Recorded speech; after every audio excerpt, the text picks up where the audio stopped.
Hello everyone, hope you guys are doing really well and आपकी stock market की journey जो है वो भी बहुत ही अच्छी जा रही हो।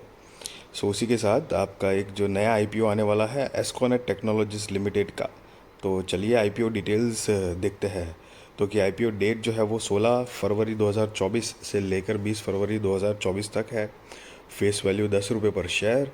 प्राइस बैंड जो है वो 80 रुपये से लेकर 84 रुपये पर शेयर है। मतलब ये एक बुक बिल्ट इशू आईपीओ है गाइस। लॉट साइज 1600 शेयर्स का। Total issue size 33,60,000 shares. करीब 28 करोड़ 22 लाख रुपए कंपनी जुटाएगी। और एक भी share offer for sale OFS के जरिए नहीं आ रहा है। सारे के सारे फ्रेश इश्यूज के माध्यम से आएंगे, जो आप यहाँ पर नीचे देख सकते हो। 33,60,000 शेयर्स, 28 करोड़ 22 लाख रुपए जुटाएगी कंपनी फ्रेश इश्यूज से, जिसका बेसिस ऑफ अलॉटमेंट 21 फरवरी 2024 को होगा। सो इन केस इस आईपीओ में अगर आप अप्लाई करते हो और आपका आईपीओ नहीं लगता है तो रिफंड की इन्फॉर्मेशन आपको 22 फरवरी 2024 को मिलेगी। और अगर आपका आईपीओ लग जाता है तो शेयर्स आपके डीमेट अकाउंट में क्रेडिट होंगे 22 फरवरी 2024 को। लिस्टिंग डेट 23 फरवरी 2024 है। Cut off time for UPI mandate confirmation शाम को 5 बजे ऑन 20 फरवरी 2024 है। लिस्टिंग जो है वो एनएसई एसएमई पे होने वाला है गाइस। तो मतलब ये एक स्मॉल एंड मीडियम एंटरप्राइजेस का आईपीओ है, मेन बोर्ड आईपीओ नहीं है। सो इन केस अगर आपको आइडिया नहीं है तो मैंने डिस्क्रिप्शन में एक वीडियो की लिंक दी है, what is SME IPO. Brief information है। और बेसिकली मतलब मेन बोर्ड आईपीओ और एसएमई आईपीओ में क्या फ़र्क होता है, फ़ायदा नुकसान क्या है, तो चाहो तो आप जाकर देख सकते हो। Share holding pre issue 90 lakh. Share holding post issue 1,23,60,000। और मार्केट मेकर पोर्शन जो है वो 1,76,000 शेयर्स है। एस कॉरपोरेट सिक्योरिटीज़ के बिहाफ पे रखे गए हैं। सो गाइज, आप अगर रिटेल में हो तो मिनिमम हो या मैक्सिमम हो एक ही लॉट के लिए अप्लाई करना है। 1600 शेयर्स आ जाएंगे, 1,34,400 रुपये आपको देने हैं। और HNI कैटेगरी में मिनिमम 2 लॉट के लिए अप्लाई करना है, 3,200 शेयर्स आएंगे, 2,68,800 रुपये आपको देने हैं गाइज। और यहाँ पर रिजर्वेशन जो है वो कुछ QIB shares offered not more than 50% of the net offer है। Retail shares offered not less than 35% of the offer. NII HNI shares offered not less than 15% of the offer है। Promoters जो है वो mister Santosh Kumar Agarwal and mister Sunil Kumar Agarwal जो है वो company के promoters है, जिनकी शेयर होल्डिंग प्री इशू 89.18% और शेयर होल्डिंग पोस्ट इशू 64.94% है। मतलब सॉरी गाइस, आफ्टर आईपीओ इनकी होल्डिंग जो है वो 64.94% हो जाएगी।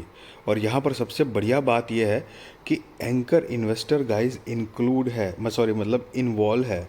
सो एंकर इन्वेस्टर जब भी किसी आईपीओ के अंदर इंटरेस्टेड होते हैं तो डेफिनेटली एक पॉजिटिव माहौल होता है, क्योंकि वो बड़ा माल उठाते हैं और चांसेस होते हैं कि ग्रे मार्केट प्रीमियम बढ़े। लेकिन मेरा सजेशन आपको यही रहेगा कि आईपीओ हो या स्टॉक हो, जब भी आप इन्वेस्ट करो, कभी भी आपको कोई बड़ा इन्वेस्टर है या इंस्टीट्यूशन है या एंकर इन्वेस्टर, मतलब जैसे ये आईपीओ के हिसाब से, तो कोई भी ऐसे बड़ा आदमी अगर इन्वेस्ट कर रहा है तो उसको देख के हमको नहीं करना चाहिए। बिकॉज उनकी loss capacity, risk management, money management, research के सोर्सेज, बहुत सारी चीज़ों में फ़र्क होता है। तो उस हमको हमारे हिसाब से करना है एज रिटेलर्स। बट यस, अगर एंकर इन्वेस्टर है तो माहौल डेफिनेटली थोड़ा पॉजिटिव हो जाता है। तो चलिए, उनकी बीड डेट जो है एंकर इन्वेस्टर की वो 15 फरवरी 2024 है। शेयर्स जो ऑफर्ड है वो 9,53,600। Anchor portion size 8 crore 1 lakh रुपए। Anchor lock in period end date for 50% shares 30 दिन के लिए, उसकी डेट जो है वो 22 मार्च 2024 है। और anchor lock in period end date for remaining shares 90 days, जो कि 21 मई 2024 है। गाइस, अगर आपको आइडिया नहीं है एंकर इन्वेस्टर के बारे में तो उसकी भी मैंने डिस्क्रिप्शन में वीडियो की लिंक दी है, हु इज़ एंकर इन्वेस्टर। अगर आप चाहो तो जाकर वो वीडियो भी देख सकते हो। अब कंपनी के बिजनेस के बारे में एक ब्रीफ आइडिया लेते हैं। तो कि 2012 से फाउंडेड है। Esconet technologies limited provides high end supercomputing solutions and data center facilities that includes storage servers, network security, virtualization and data protection. तो कंपनी जो सर्विस जो मतलब ऑफ़र कर रही है उसमें the company offers servers and graphic work stations, comprehensive data storage solutions, virtual software, backup and disaster recovery solution, data centre and access networks, advanced software defined networks, network security tools, email communication system, databases with high availability and long management and analytics software. साथ में the company also provides service and after sales service, जो कि IT hardware installation and configuration, deployment and seamless integration of diverse IT infrastructure software, infrastructure management and monitoring, expertise in private cloud setup and management, annual maintenance services, managed backup and disaster recovery solutions, data migration services and expert consulting services. तो ये सारी service company देती है। और साथ में the company also offers cloud based services through its subsidiary G cloud services catering to various business needs. Like wise मतलब example के तौर पे disaster recovery services, managed cloud services, private cloud and DaaS services. और company के जो client है मतलब कौन से क्लाइंट मतलब आई मीन बिजनेस क्लाइंट है, कस्टमर बेस है, तो उसमें ministry of defence, national informatics centre MeitY, national informatics centre services inc MeitY, Indian institute of technology, Indraprastha institute of technology limited, Bharat electronics limited, oil and natural gas commission limited, engineers India limited and Hindustan national glass and industries limited and many more. तो ये सारे जो है वो company के मतलब clientele base है। और कंपनी के पास करीब 47 एम्प्लॉयज़ की गाइस टीम है। अब कंपनी के फाइनेंशियल्स देखेंगे तो कि यहाँ पर 31 मार्च 2023 और 30 सितंबर 2023 के फाइनेंशियल्स दिए गए हैं। गाइस ये सारे फिगर्स जो है वो लैक्स में है, मैं आपको करोड़ में कन्वर्ट करके बताऊंगा। तो चलिए लेटेस्ट वाले जो है 30 सितंबर 2023 के देख लेते हैं फाइनेंशियल्स। तो कि असेट जो है वो 42 करोड़ 60 लाख रुपए के आसपास है, रेवेन्यू 71 करोड़ 46 लाख रुपए के आसपास है, profit after tax 3 crore 5 lakh रुपए के आसपास है, नेटवर्थ 9 करोड़ 2 लाख रुपए के आसपास है, reserves and surplus 8 crore 25 lakh रुपए के आसपास है, टोटल बोरोइंग्स जो है वो 10 करोड़ 8 लाख रुपए के आसपास है। सो जैसा मैंने आपको बताया, आप नीचे देख सकते हो ये सारे फिगर्स अमाउंट इन लैक्स लिखा हुआ है, मैंने आपको करोड़ में कन्वर्ट करके बताया हुआ है।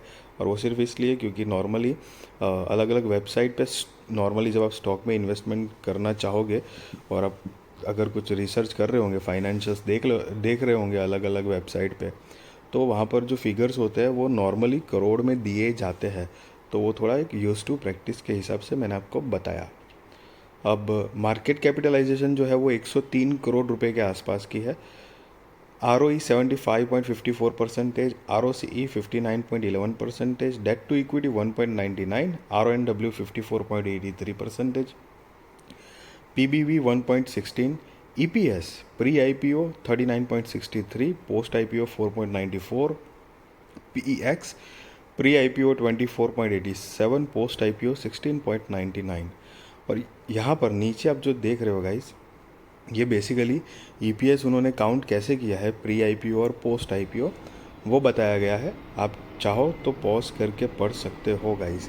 अब कंपनी का ऑब्जेक्ट ऑफ इश्यू मतलब IPO लाने के रीजंस क्या है, तो कि the working capital requirements of the company, investment in wholly owned subsidiary viz Zeal cloud services private limited to fund its capital expenditure expenses and general corporate purpose. So ये basically major 3 reason यहाँ पर company ने दिए हैं यहाँ पर, ठीक है गाइस।